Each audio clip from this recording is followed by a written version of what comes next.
जय जगन्नाथ मु आपण मानक स्नेह रंकुणी प्रतिमा मिश्र। आज ना मु कही बजार टे भेराइट परिबा आनिबाकू एक्चुअली इच्छा थिला जन्हियाळू पुस्तक करियाकू किंतु हस्बैंड नहीं आसिले अमृतभंडा अलगा परिबा आनिथिले किंतु जोटा कि मते टिके बेसी भल लागे सेई परिबा टिके आसी नथिला तेणु मु कहिली अमृतभंडा आलू कषा करदेबी। एठी देखंतु अमृतभंडा को भल्ल कि चोपा छड़ा हो गला ता भितर मंजी गुड़ा काढ़ी देकी ताकू कटा हो गला। मु कौन करे कि माने आपणकर फ्लोरिंग टा असना हबनी बोली मु पेपर पकई दिए जहाँ फल कि ताकू आपण काढ़ी की डायरेक्ट डस्टबिन रे पकई देले।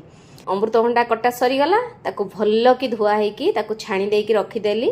तापरे आलू भी कटा हैला चोपा छड़ेकी ताकू टिकी टिकी कटा हेकी ताकू भी भल्ल कि धुआ हैला। ताकू मु भल्ल कि धोईकी छाणीकी रखिकी एपटे रसुण पियाज ताकू काटिबाकू कहीदेली। मते मो झील हेल्प करे सी काटिकी थोईदेला।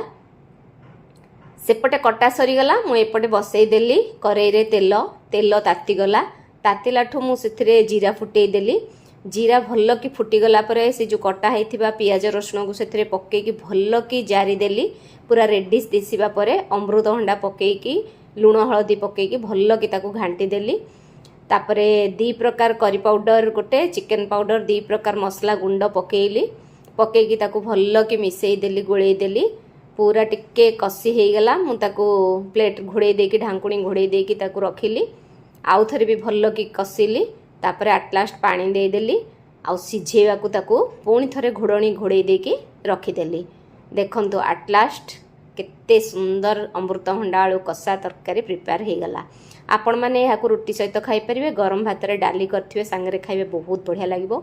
मोर आज अमृतभंडा आलू कषा केमती लागला निहाती मते कमेंट्स द्वारा जणेबे। शुणंतु लाइक करने को सब्सक्राइब करने को जम्मा भूलिबेनी हैला। रहिली जय जगन्नाथ बाय बाय।